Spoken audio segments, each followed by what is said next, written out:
If you have your Bibles, I would hope that you could take those and open them up to Exodus chapter 12, a passage you may not have suspected on Palm Sunday.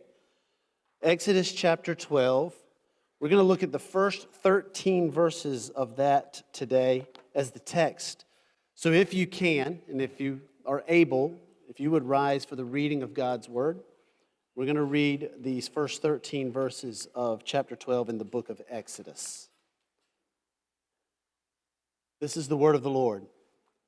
The Lord said to Moses and Aaron in the land of Egypt, "This month shall be for you the beginning of months. It shall be the first month of the year for you. Tell all the congregation of Israel that on the 10th day of this month every man shall take a lamb, according to their father's houses, a lamb for a household. And if the household is too small for a lamb, then he and his nearest neighbor shall take according to the number of persons. According to what each can eat, you shall make your count for the lamb. Your lamb shall be without blemish, a male, a year old. You may take it from the sheep or from the goats, and you shall keep it until the 14th day of this month, when the whole assembly of the congregation of Israel shall kill their lambs at twilight.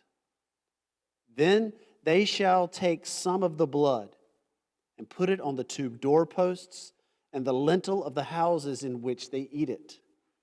They shall eat the flesh that night, roasted on the fire, with unleavened bread and bitter herbs they shall eat it. Do not eat any of it raw or boiled in water, but roasted, its head with its legs and its inner parts. And you shall let none of it remain until the morning. Anything that remains until the morning you shall burn. In this manner you shall eat it, with your belt fastened, your sandals on your feet, and your staff in your hand. And you shall eat it in haste. It is the Lord's Passover. For I will pass through the land of Egypt that night, and I will strike all the firstborn in the land of Egypt, both man and beast. And on all the gods of Egypt I will execute judgments. I am the Lord. The blood shall be a sign for you on the houses where you are, and when I see the blood, I will pass over you, and no plague will befall you to destroy you when I strike the land of Egypt." May God add his blessing to the reading of his word. You may be seated. Donnie's prepared us by reading about the triumphal entry, that event that occurs on Palm Sunday. It's an indication that Easter is coming. Yes, the statement now when we hear Easter is coming, it elicits a lot of ideas, pictures in our mind. For most of the world, when we say Easter is coming, we think spring. We think warmer weather. We think plants growing. We think activities moving from the cold of the inside to the outside. Those of us who are sports-minded, we think March Madness, and we think the opening day of baseball, which occurred this weekend. For old dudes, not all of you are going to understand this part of culture, but for old guys, it means you get to bring your white shoes and your seersucker pants out. Does anybody in here even know what I'm talking about? You don't? No, I don't. There's just like this tradition that until Easter and the advent of spring, you were not supposed to wear white shoes. You can then wear white shoes and those summer-type cottony pants. And you can wear those through the summer, but when Labor Day comes, you have to put them away. It's over. That's just the way it was for a season. So that sometimes, for some of us, brings it. Anybody, fresh strawberries? Anybody think of that? The strawberry patch near my house opened this weekend. It's a little bit early this year for North Carolina because of the warm weather back in February. For some of you, spring means that school is a lot harder to focus in. Am I right? But good news, there's probably a spring break coming, and you can have a little break from it. For many, when you say Easter, the Easter bunny comes to mind. Or back in the day again, we don't do this so much now, your new Easter suit. I can remember we got a suit. When I was 12 years old, we wore a suit to church, man. And you got a new suit for Easter Sunday. And that was just a part of the spring ritual. Now, for those of us who are more inclined to think in terms of the Christian roots in the faith itself, when you hear the word Easter, you understand that this is a time that starts with what many traditions call a period of Lent. It's a 40-day preparation, about 6 weeks, where you stop and you get yourself ready for the celebration of the resurrection of Christ. Now, much more liturgically minded people or their traditions probably have exercised this. There's probably some in here who have no idea what Lent even is, and that's okay. But it's a process that's observed by many Christian traditions. And frankly, it's a process that's abused by many traditions because they don't understand what the resurrection actually brings to pass. Have you ever heard of the holiday called Mardi Gras? Mardi Gras is actually Tuesday, right before Fat Tuesday is the English. It's right before Ash Wednesday, which is the start of Lent. And the people's idea was, we go out and party like crazy and do all the things that we'll confess tomorrow and be past it. We got to get it out of our system because we got 40 days we can't do this stuff. Or, some people have an idea that in this 40-day period, there's an idea of penance. Penance is just, I give up in order to merit some payment for the excesses in my life. I do a sacrificial denial in order for God to say, you're forgiven. That said, the abuses are there, but the practice of reflecting upon God's plan of rescue and restoration that is accomplished, it's a wonderful discipline. And while we may not have practiced Lent over this past 40 days, some of you may have, but some of you may not have, we're entering into what many think of, and we are going to propose something called Holy Week. Some call it Passion Week. It's the week before Easter Sunday, and today would be the first day of that. It's where we think through the triumphal entry that Donnie read of that occurred on Easter Sunday. We think through the remembrance of the Last Supper that occurred on what some call Maundy Thursday. It moves to Good Friday and the crucifixion, and it goes through the Sunday where the grave is conquered and the Christ is resurrected on Easter morning. I want to encourage you, before we even begin in what we're going to do today, to hopefully kick us off into thinking through this. If you don't have a plan to make this a special week, I would encourage you to do so. I would encourage you to get a resource, and many of you probably have a resource. Anybody have resources you're already planning to do for the week? Okay, some of you do. If you don't, I would give you a suggestion. There's a little book. It's called Love to the Uttermost. It's a small devotional. It takes 3.5 to 4 minutes every day to read it. You can download it. You can go to Amazon. It costs $3 to download it on a Kindle. So I'm sure you can find it other places. That's an idea if you have nothing to carry you through this week. And one of the things I like with this is there's an emphasis on the love of God for us during this week. So that's just a little sideline encouragement for maybe what you do as families and individuals over this next week. So here's where we want to go today. In the light of today being Palm Sunday and next Sunday being Easter, I'd like to jumpstart our thought process. I'd love to give us a springboard today from which we can begin our recognition of who God is, of our great need before Him, and of His fantastic provision for us. And perhaps a little different than what we normally think, I'd love to start that process in the Old Testament. So we've just read Exodus chapter 12, and I would love for us to look at the Passover of Exodus chapter 12 and let it prompt our focus for the coming week before Easter.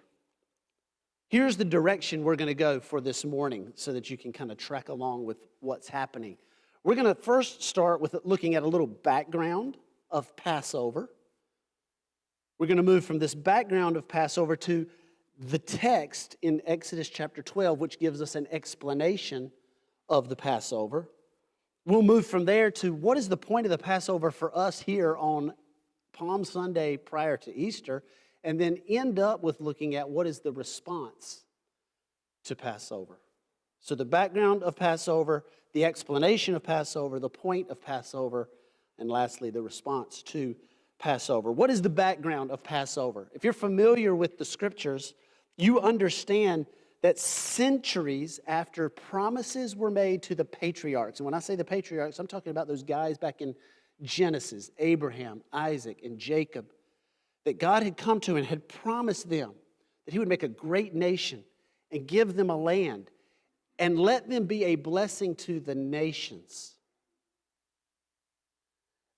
These people, when we come to the first of the book of Exodus, they're found to be oppressed, enslaved, in fact, in this present world.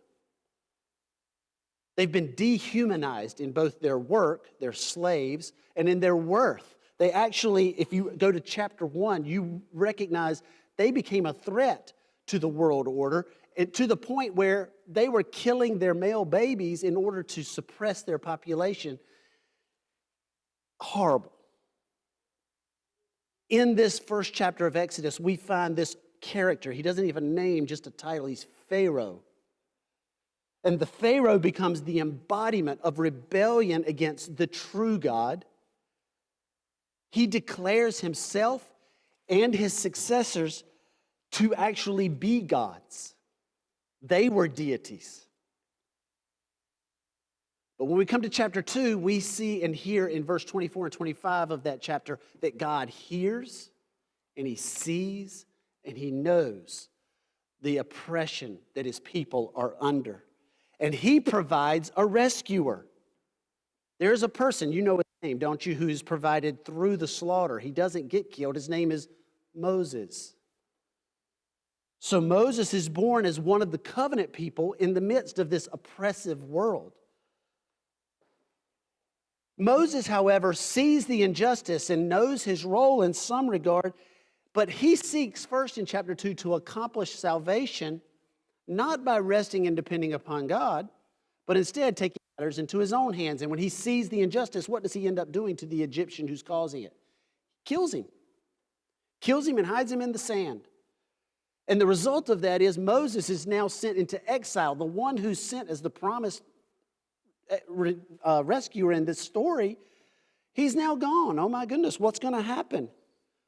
But while he's in the wilderness, many years later, he is called and commissioned with validating signs. You remember the way that he was called? What did he see? He saw a burning bush that was not consumed. It might be no problem to see something burning, but you know, and I know that when wood is burned, it goes away, right? This bush never goes away. Not only that, when he goes, the voice of God speaks to him from that bush. And the voice of God then gives him signs as he stands there with the message of, I want you to go back and tell Pharaoh to let my people go. Moses takes his hand, puts it in his garment, and pulls it out. You remember what it came out like? It had leprosy, which was a horrible death sentence in the day. God tells him to put it back in his garment and take it out. You remember what happens? It's clean. Moses is a shepherd. He has a staff. And what does the voice out of the bush tell him to do? Drop it on the ground. What does it become? It becomes a serpent. Then what does God tell him to do? I don't know how many of us have the guts to do what God told him next. Yeah, reach down there and grab that snake. How many of you are ready to do that? Grab the snake and it turns back into a staff. So God gives these signs and then he gives a promise when Moses kind of backs out because, hey, I can't talk very well. And he gives him Aaron to go along with him as a spokesperson. So Moses ends up returning to his people to deliver them from the oppression that God has heard and seen and cared for.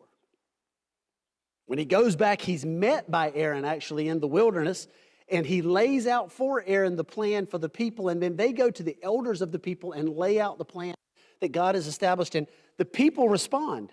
They respond in belief and worship at this point. Yes, We're tired of this. We've been crying out to God. He sent somebody to deliver us. But when we get to chapter 5, we see that God's deliverance is preceded by affliction and hardship. Do you remember what Pharaoh says and does when Moses gives the message at first? Hey, I'll show you about your deliverance and letting you go. How about you keep making the bricks that you've been making, and I'm not giving you the straw to do it. You got to get it yourself. So the people are now oppressed even further at the advent of this deliverance that they've been promised. However, God in his deliverance through chapters 6 through 11, before the text we read today, he ends up exalting his name by the way in which he delivers through this hardship throughout the whole world. The Lord reminds Moses after the people respond with scornful blame of him when their work gets hard, that he is the God of covenant promise. He came to Abraham, Isaac, and Jacob. And he affirms to Moses, I have heard my people's cry. And he promises to deliver and redeem and to restore them to the land through Moses. It doesn't look like that right now. Moses is a bad guy because he's made their work harder.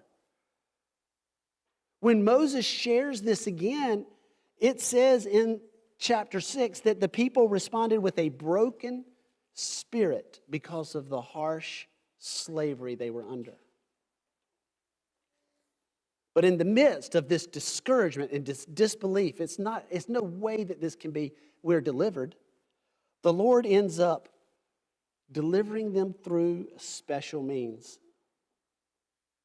It's not easy. God warns Moses that the world authorities are going to harden against you. Pharaoh's heart will harden. But the hardship is laced with a promise that what's going to be accomplished, and this is massive, is bigger than just the rescue of Israel. It's actually for his name to be made great in the world. How's this going to happen? The first thing that's going to happen is Moses now will go and confront Pharaoh.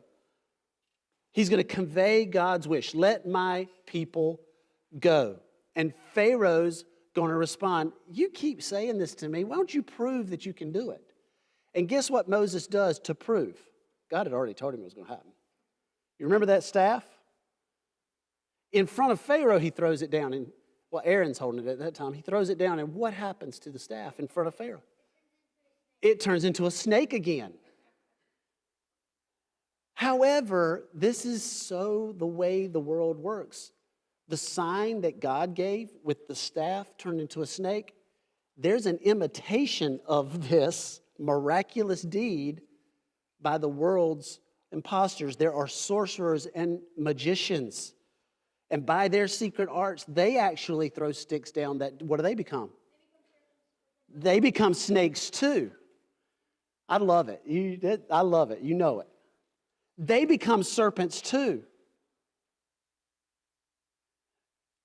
This confrontation, where actually superiority of God's promise over the imitation is shown by what happens to those two snakes.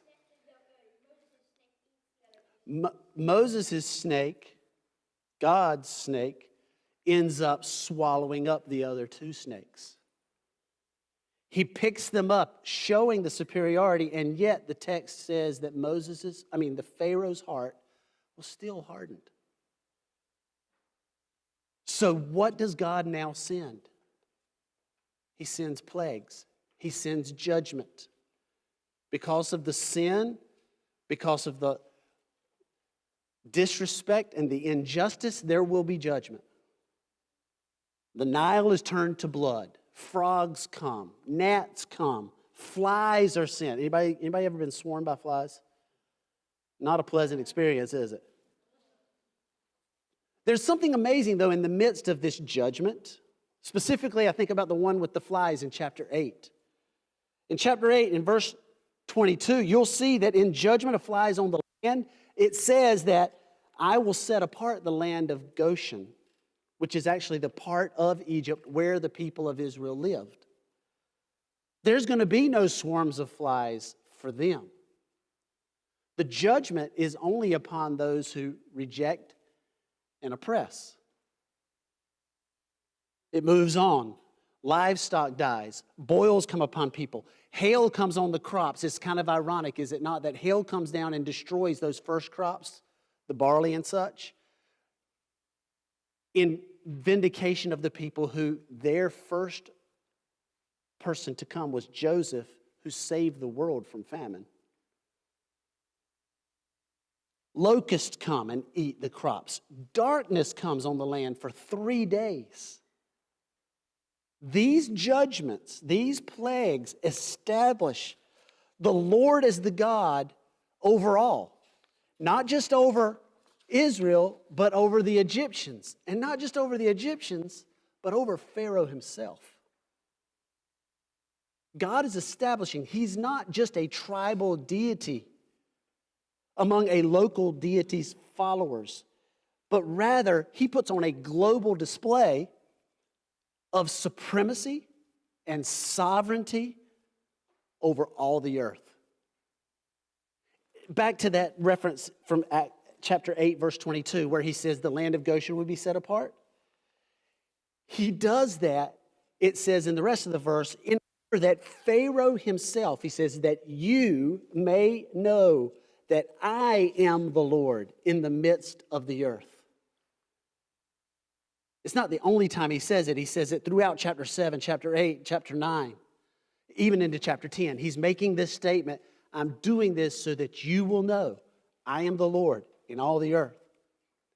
This brings us then to end of chapter 10, first chapter 11. There's an ultimate standoff that's now going to occur. There's been 9 plagues. And Pharaoh is so incensed at Moses that he looks at him and he says, if you come back into my sight one more time, what does he say I'm going to do to you? I'm going to kill you. Moses says, fine, you won't see my face again. And leaves, and as it turns out, the 10th plague is actually going to be the death of the firstborn in the land.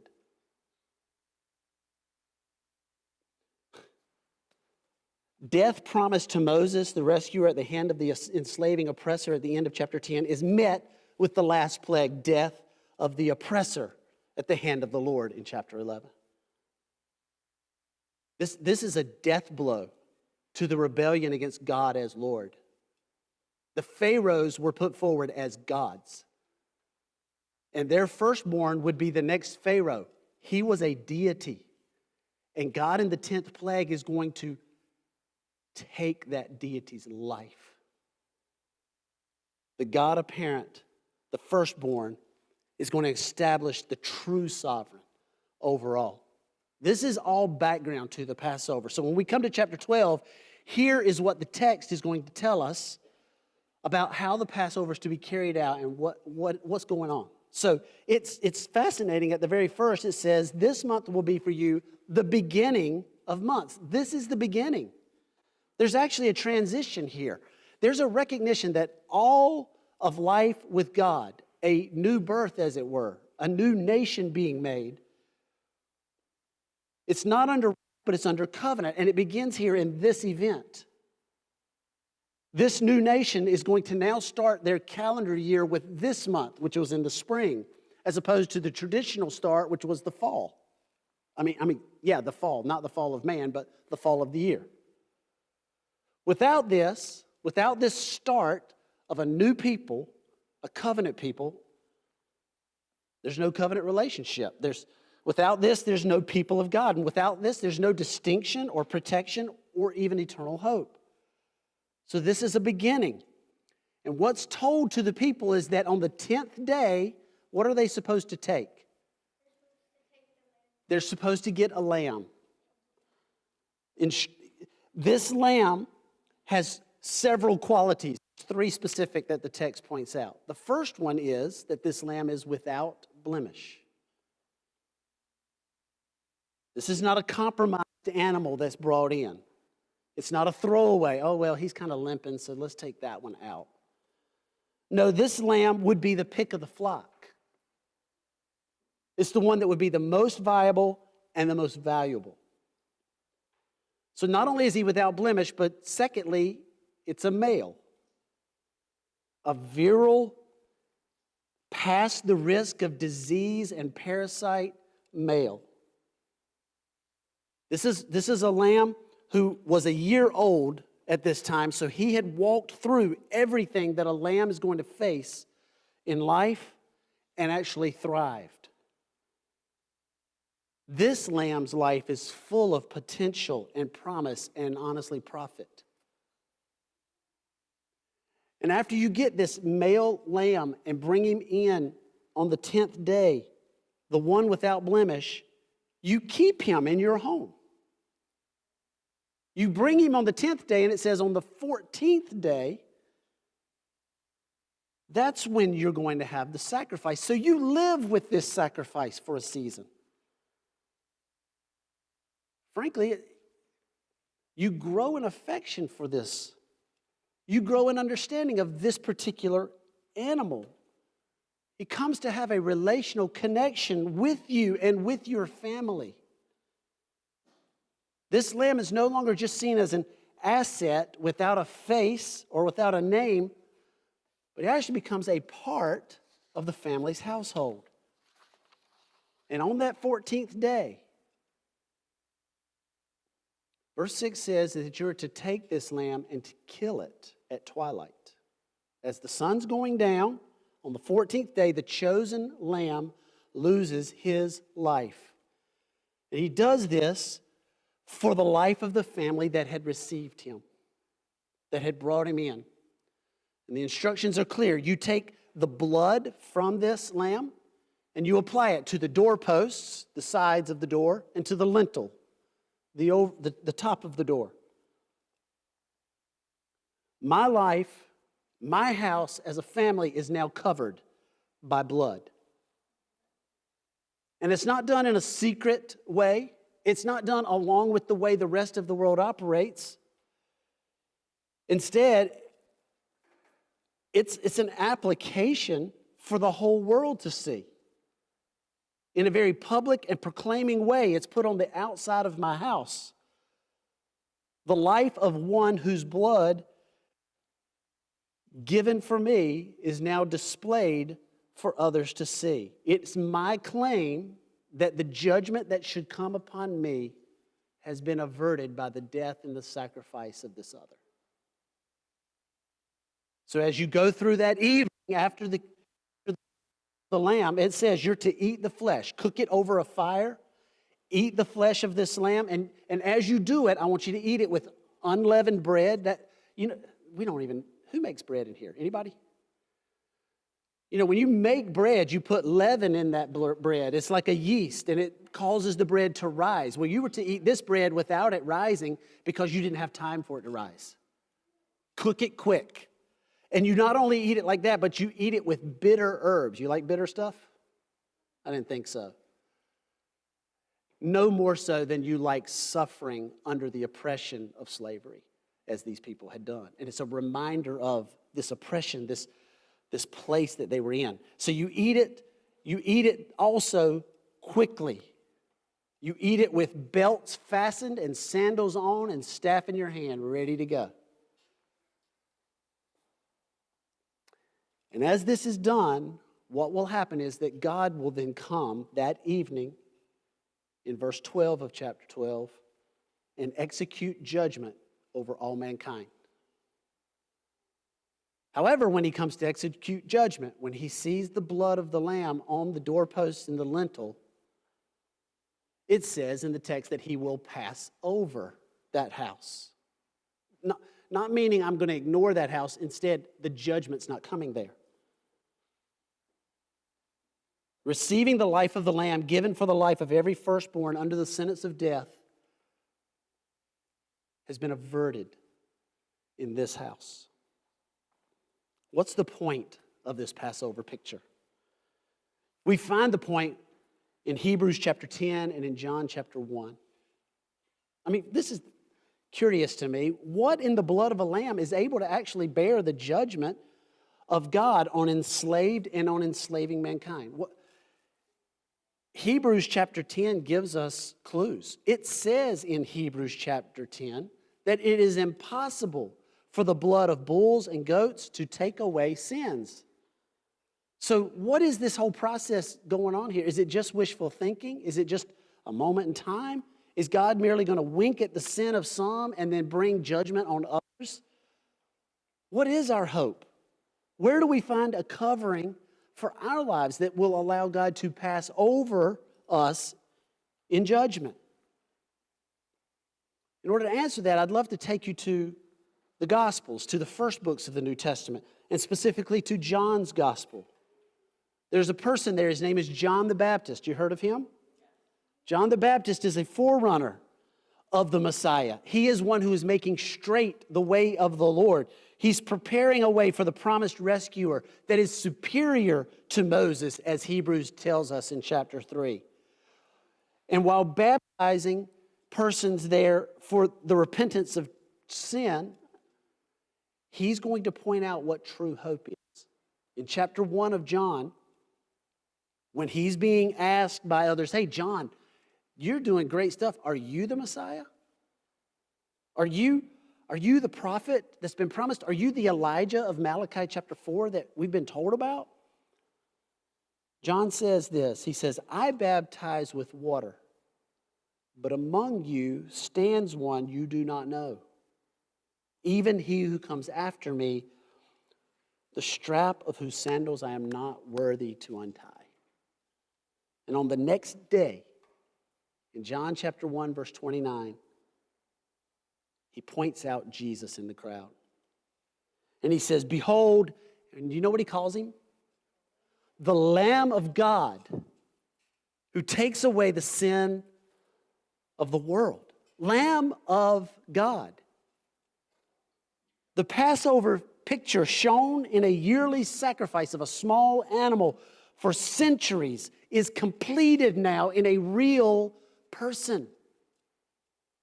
The person of Jesus, the Christ, the Messiah, the true and better rescuer, who in Hebrews chapter 10 verse 5 says that he came into the world. Even as the Lamb came into the household, he came now to live and dwell among us. Chapter 10 of Hebrews goes on to say he came to do God's will in the giving of himself. And by that, we, you and I, have been sanctified is the word. It just means you've been set apart for deliverance.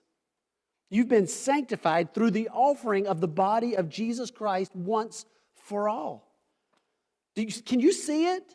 Can you see the connection?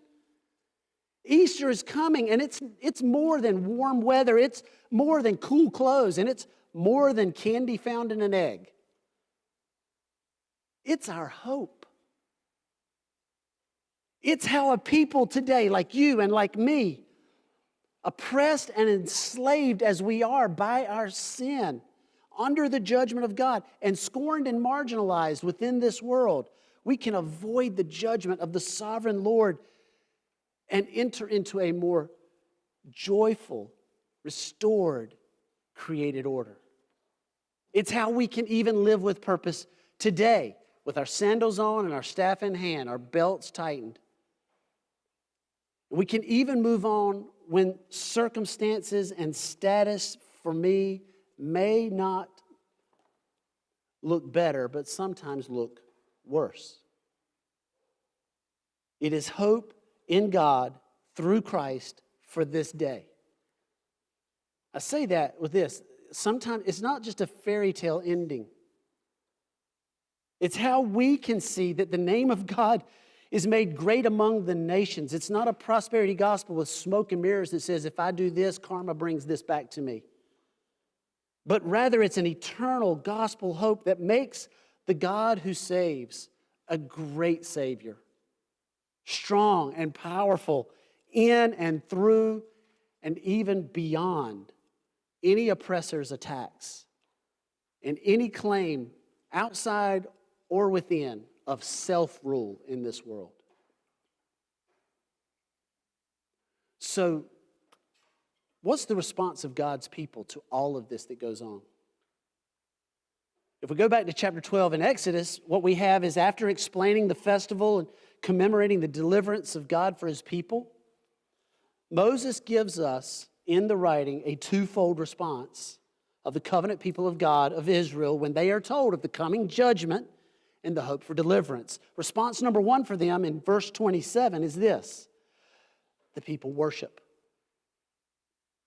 The first 11 chapters have been a global confrontation of competing claims to sovereignty. You have Egypt and Pharaoh and tribal gods claiming superiority and doing whatever they had to, even if it's the killing and the slaughter of babies, in order to maintain that superiority.